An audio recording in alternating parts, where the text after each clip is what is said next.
Olá pessoal, preparo protético em dentes posteriores. Você está familiarizado com isso? Sabe qual é o principal problema que existe nesse tipo de preparo? Bom, eu sou o Dr. Sandro Bon, para quem não me conhece, e vem aqui com a gente que a gente vai mostrar alguns detalhes aqui que vão ser importantes no seu dia a dia, na sua prática clínica. Vem aqui com a gente. Bom, vamos lá. Aqui a gente está vendo aqui um dente de manequim, só para a gente exemplificar, tá? Mas o que que acontece? Como que a gente prepara dentes posteriores? Perdão aqui por essa simulação aqui de tártaro. Logicamente que a gente nunca vai preparar um dente com tártaro, é simplesmente um manequim que eu estou utilizando para mostrar a parte didática. Vamos lá. Então, preparo em dentes posteriores.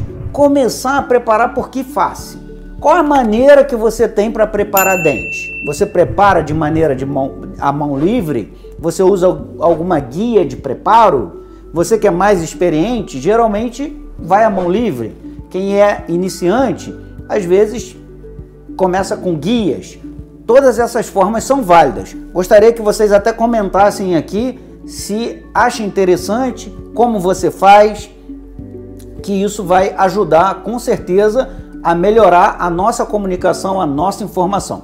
Mas um detalhe importante é, por qual parede começar o nosso preparo? Primeira coisa, para eu fazer um preparo de coroa total, o aspecto fundamental é saber qual é o espaço necessário para a confecção da restauração definitiva. Isso tem a ver com o tipo de material que a gente vai utilizar, se é uma coroa total cerâmica, se é uma coroa metalocerâmica, mas em média, a gente precisa de uma espessura de 1,5 mm a 2 mm, tomando isso como consideração. Então, qual é a sua orientação para o preparo?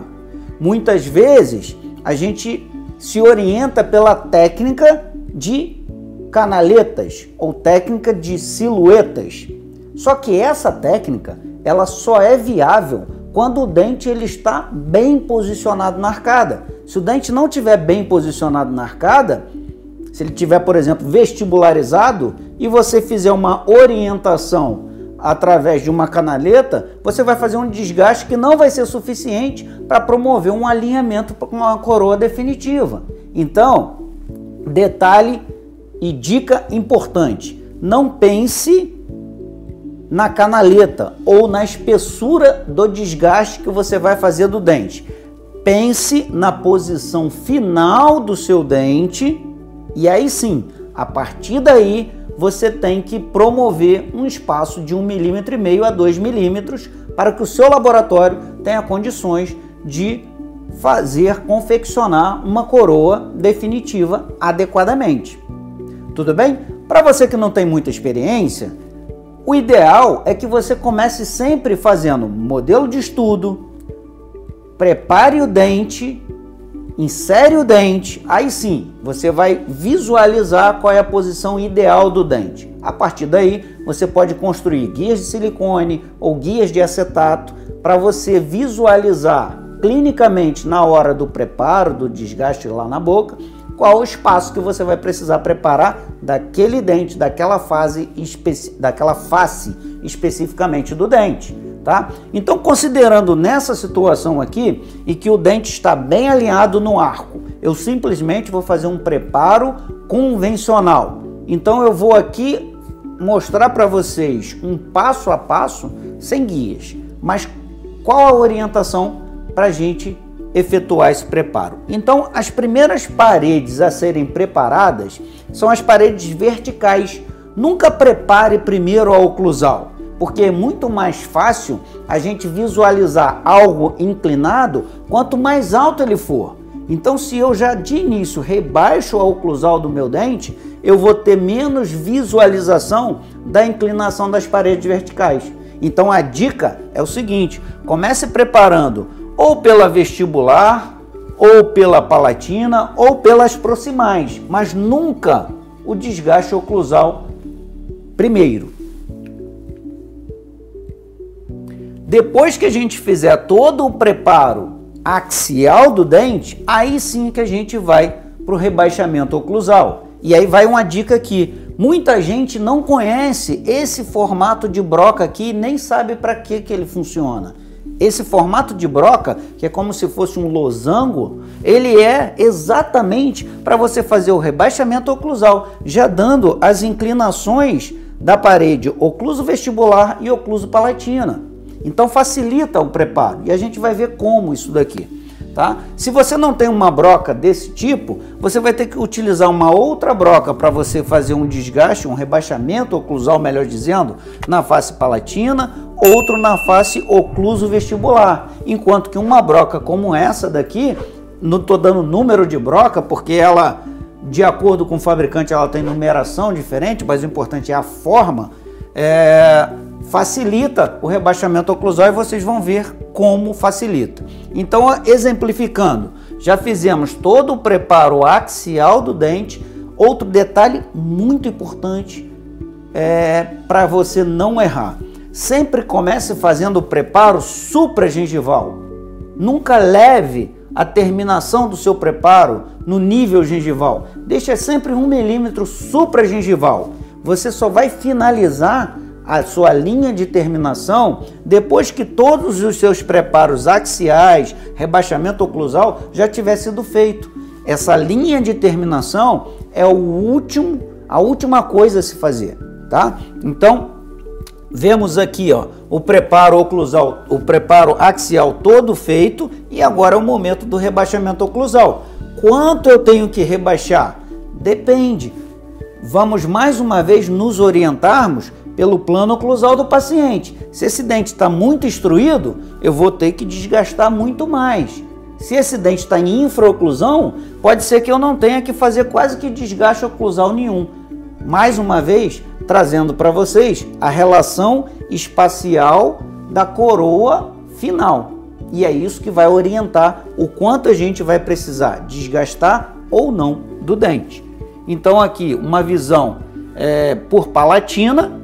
Na palatina a gente pode deixar o término supragengival para facilitar a moldagem, facilitar a cimentação, remoção do excesso, desde que a gente não vá fazer uma restauração metalocerâmica.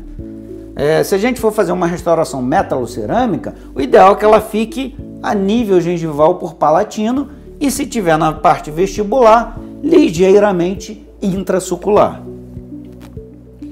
E aqui é onde muita gente erra em relação ao espaço. E aí eu gostaria de chamar de atenção para vocês.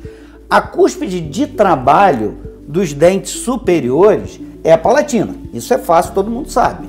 Mas o que acontece é que muitos colegas fazem o desgaste axial e fazem o rebaixamento oclusal, sem dar a atenção à transição da parede palatina para a parede oclusal. E aí, nesse encontro aqui, ó, da parede axial com o rebaixamento oclusal, a curvatura do dente aqui, ele tem menos do que meio milímetro às vezes. E aí obriga o laboratório a fazer um dente com sobrecontorno ou deixar uma parede muito fina. E aí, se for uma metalocerâmica, vai perder em vitalidade, vai perder em anatomia que o seu laboratório poderia te dar.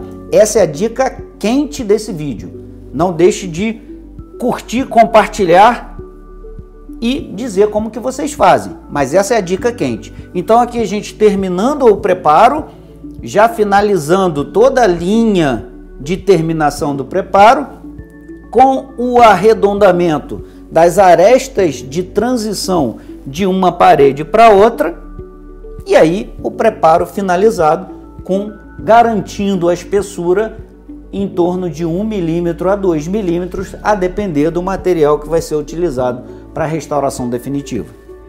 Bom, todas as faces aqui, ó, vestibular, e a gente está fazendo uma linha de terminação em chanfro longo. Então, se eu vou utilizar uma metalocerâmica, o ideal é você fazer um chanfro mais profundo, já que você vai ter um casquete metálico e uma espessura de cerâmica menor. E aí você deve optar por um chanfro mais profundo. Se você está utilizando uma cerâmica pura, você pode fazer um chanfro mais longo, tá? Lembra do detalhe que eu falei? Olha a palatina. Você tem uma inclinação axial e você tem uma curvatura próximo da oclusal. Essa curvatura aqui é que vai possibilitar o laboratório ter uma espessura adequada para fazer a inclinação da coroa definitiva. Isso é muito importante e muitos colegas erram nesse detalhe e alguns laboratórios acabam ficando limitados na parte técnica de te fornecer uma coroa com a anatomia adequada. Bacana aqui no final, a visão oclusal, e é isso daí que eu tinha para falar para vocês.